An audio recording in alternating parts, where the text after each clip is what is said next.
people would agree with that assessment from you. But I wonder if I might change direction slightly and get your thoughts on the Nobel laureate Wole Soyinka's assertion on Arise News about reactions to the election results by the Labour Party's vice presidential candidate, Yusuf Dati Baba Ahmed.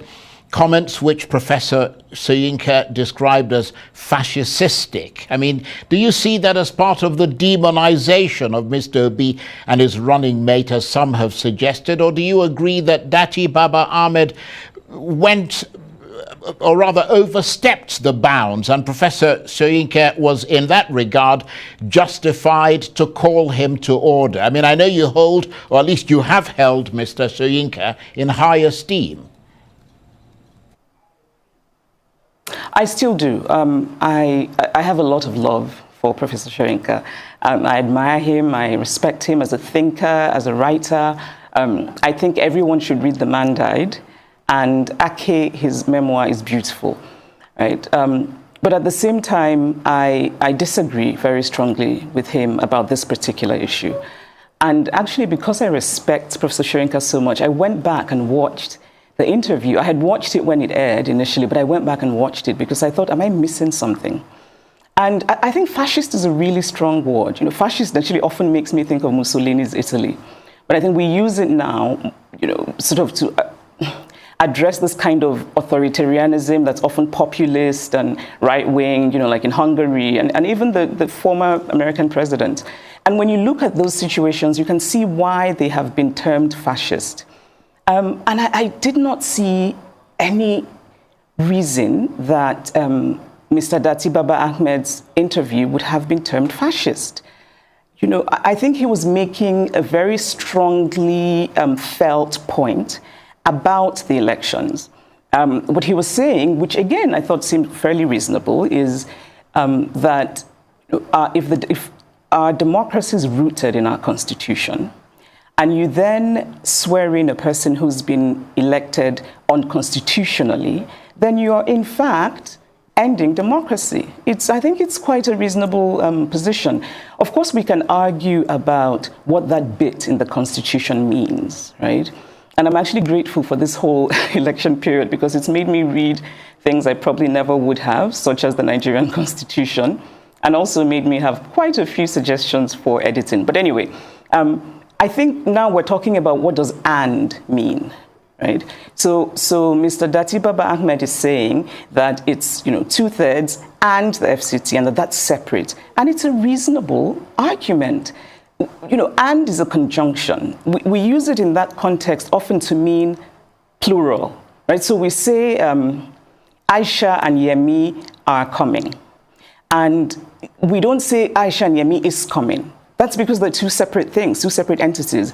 And of course, the court will interpret. But I don't think it's unreasonable for educated Nigerians who can read and who know what the word "and" means to make their own interpretations and to argue it. And of course, the fact that the Labour Party is in court means that they do not believe that this election is constitutional. And so I just didn't, I didn't quite see why it would be termed fascist. I mean, we could, I think a charitable way of reading Professor Soyinka's comment is that Professor Soyinka himself, I think it's fair to say that he is not given to restraint in language in general. And so maybe that's where that word fascist came from. However, I have suggestions for what we could use fascist for. We could use fascist for INEC. Because as it is right now, many Nigerians feel deeply cheated by INEC, deeply disenfranchised by INEC. And there's an authoritarianism, which obviously is the basis of fascism, at the center of manipulating an election. Because what you're doing is you're gagging people, you're forcibly taking away their voice. That is fascist. Fascist is all of the violence that happened during the elections. Fascist is the way that some people remain silent about that violence. Fascist is, fascist is a government that hasn't come out to address the very tangible and palpable discontent in this country. I think that, and when I say that we can use fascist for INEC, what I mean is the fact that, so many of us, including myself, are convinced that this was not in any way technological glitch. I think that Professor Yakubu had an opportunity for heroism, and I think he wasted it spectacularly. Because he could very easily have become the hero of not just Nigerians, but Africa, because so many Africans are watching. They were so inspired by what happened before this election and the obedient movement. And so, I also think that the president, President Buhari, missed an opportunity for heroism, maybe his last chance at heroism, because Nigerians do not feel that I think Nigerians felt before the elections that he meant well and meant to support credible elections. I don't think many Nigerians think that now. Right. And I wish that he had taken a page from, the former Very president. Very briefly, because we're out of time. He was a really good man, a moral man. Right. Just literally 10 seconds. The opposition parties are challenging the election in court. Do you think they'll get a fair hearing? I hope they will. I think there's reason to doubt that because the Supreme Court has had rulings that just did not make a lot of sense to most people.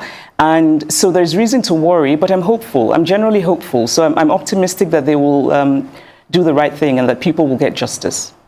I'm really sorry I had to interrupt you to end the program, but unfortunately we're out of time. I could talk to you forever, but thank you very much indeed for taking the time to come and share these your thoughts about the elections with us. Chimamanda Ngozi Adichie is a critically acclaimed award-winning author, and she was talking to me from our studios in Lagos. That's it for this edition of Arise Prime Time. Join us again tomorrow. From me and the entire team here